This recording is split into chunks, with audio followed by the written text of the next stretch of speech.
As a successful movie actor with credits including 28 Days Later, Red Eye and The Wind That Shakes the Barley, Cillian Murphy might have expected to get his photo on the poster for the play in which he opened last night at the National Theatre in London. But in this case, there was no competition. Misterman is a one-man drama written and directed by Enda Walsh, in which Murphy plays Thomas McGill, a young man in the Irish town of Innisfree, who has messianic ambitions and converses on stage with the voices of his mother and other significant figures coming from reel-to-reel tape recorders. Meeting Cillian Murphy and Enda Walsh during rehearsals, I confessed to the writer-director I'd initially gone to the National's tiny Cotslow auditorium rather than the large-scale Littleton where the play is on, because I tend to think of monologues as a small-scale form. But having seen it, Misterman is clearly an attempt to stage a large-scale solo show. It is, yeah. Monologue is the first time I've actually heard anyone talk about it, and perhaps it is a monologue in that there's only one guy, but there's sort of several recorded voices. But yeah, I mean, for us, returning to it, it was performed a long time ago, but returning to it was always a sense of, I thought, oh yeah, of course, it's about man and environment, and a sort of a man trying to control an enormous space and use it, and, you know, all of that.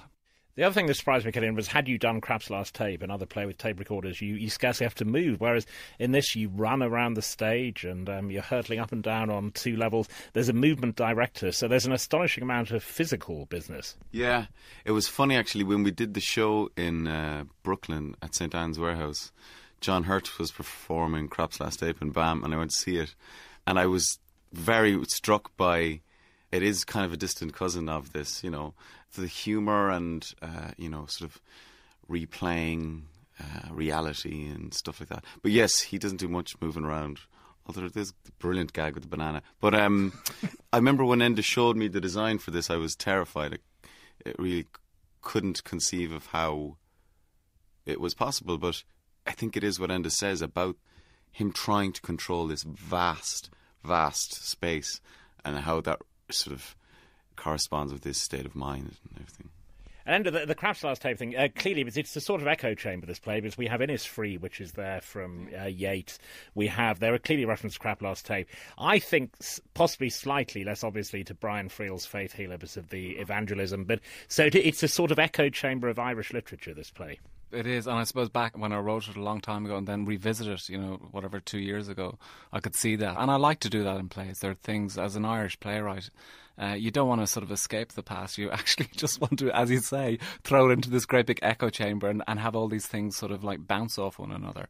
And I think that's what I can see bits of, you know, old Irish playwrights and plays and the spectacle of sort of Boucicault and all of that sort of business to it all the way back there, I think. And Cillian, you have all these different characters, and at a certain point you're playing 2 characters talking to each other. So do you think of those as separate characters within the monologue? Yes, we from the beginning sort of said, right, let's create this character, and let's create this character, and then let's create this character. And then when you do that, then you have to go back and say, okay, but now we're Thomas playing this character. So then you put on that next extra layer of complexity, and that was very exciting to kind of explore, you know, together. No, absolutely. I mean, he's a very untrustworthy sort of protagonist and narrator to spend an hour and a half with. So we go through all this and you think, well, what is the point of view? But basically the whole play and the whole day that he's talking about, of course, is completely from his point of view. This sort of rural Ireland has passed through his head, abstracted quite a bit and sort of evolved into, you know, the staging that he's decided to sort of present to us. And Andy, you talk about it having done it before and then coming back to it.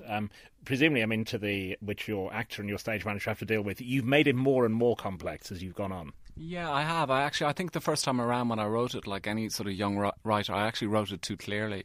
And it's sort of like, and really sort of as you get a little bit older, you think, actually, no, I was telling this too clearly and too quickly. And really it's important to frame it in a different way and really to get lost in the present in the work. And that's when sort of theatre becomes exciting for me. So it feels directionless as a piece, but it's really charged in the moment. And we did a big framing job on this. We placed it in this abandoned warehouse. So it's this mixture between actually sort of a reality, a sort of like, oh God, you know, what did he do in this town? Now he's in this sort of this real place and he's surrounded by dogs, and then it suddenly becomes quite sort of, you know, fragmented and abstract. We're constantly sort of being drawn towards a reality and then we sort of explode it. Cillian, a lot of it is ambiguous, as the writer-director says, and writer-directors vary in this. Harold Pinter famously, when he directed his own plays, he would say to the actors, "I'm afraid the writer hasn't made clear this line, and I'm not going to tell you." But what's he like? If you ask him about what's going on, does he tell you? Well, not only is Enda the writer-director, but he also performed this piece himself like 12 years ago, so I've got every base covered there. Enda's amazing in that he's totally fearless sort of with his work and is really, not precious about it. And so we really just bashed it around like together and really tried to take it to its limits, I think. And Cillian's done it several times now in different places. Has he begun to even get close to the glories of your own performance? I'm really glad you asked me that much. I could never in a million years do what he did. It's sort of like when you see an actor like him, and it's great, but I couldn't. No, I completely fell apart when I did it, to be honest. Did you ever see him do it? No, I never did. Folklore now. It is for folklore, but he's a very good actor, I have to say. I keep on having to remind him, well, of course, in the original production.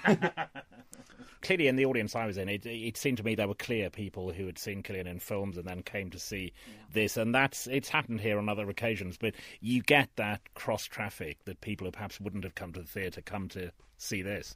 Yeah, I think so. And I'm glad they're sort of seeing something that... It's not like, sort of, I don't know, some romantic comedy on stage with some stars. It's actually sort of like, it's hugely sort of theatrical and odd and strange maybe to sort of some people, but just to see the Littleton, packed with such a mixed sort of crowd of people, it's wonderful. Maybe it struck me. I mean, I think it's 90% of the shows in the West End are based on movies or stage versions of movies. So to get this, which is as far as you can get, I mean, it's exciting in that way as well, I think. Well, I hope so. I mean, I'd like to sort of think so. I mean, yeah, it is hugely sort of theatrical. It is a million miles away from Ghost the Musical, which I love. But you know what I mean. It's of course it is. It needs to be. This is the big question. You can forget the other one is here when you answer. To what extent has the other been ruined by celebrity and fame and the passage of years?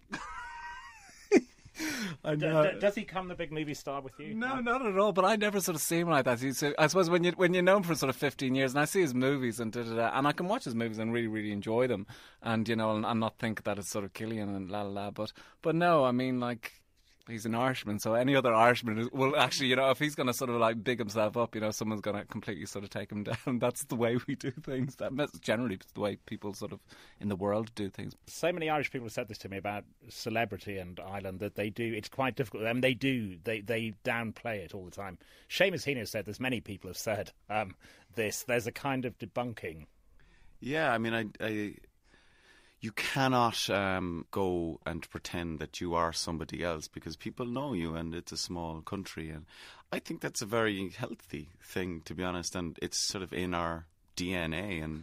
And also, I just think that, well, I've always just tried to make it about the work, and there aren't really that many celebrities in Ireland. I mean, there's a great story about this Irish actor who's a pal of ours who was in a film, in The General. Remember that movie, The General? He was in it and he played a Garda. And he was in it for 15 seconds, and he went to the local sort of pub in Whitechapel in the middle of nowhere, this tiny little town outside Cork. And there were the guys at the bar, and he went in, he ordered his pint. And one of them went, "Hey, Denny, how you doing? I saw you in that film there the other day, The General." And Dennis goes, "Oh, yeah, all 15 seconds of me." And your man goes, 13. And I think that's just so Irish. And it sums it up. The other bond you may have is you both have first names that fall oddly on the English ear, and some. So you presumably suffered quite a lot from this, have you? Edna and Cillian, yeah. Yeah, I mean, mine is usually, I feel like, like a middle-aged spinster solving crime in Middle England. It's like, oh, Enda Walsh. And this is Cillian Murphy, obviously. Cillian or Cillian, yeah. So, but in Ireland, it's not remarkable, either name. No, but the reason for Cillian is that there's no K in the Irish language, so that's why it's in the anglicised version is a K. But Enda, I've no idea. Well, hang on a second. Our Taoiseach is now Enda. Oh, that's true. That's true. Enda Walsh and Cillian Murphy. Misterman continues at the National Theatre in London until May the 28th.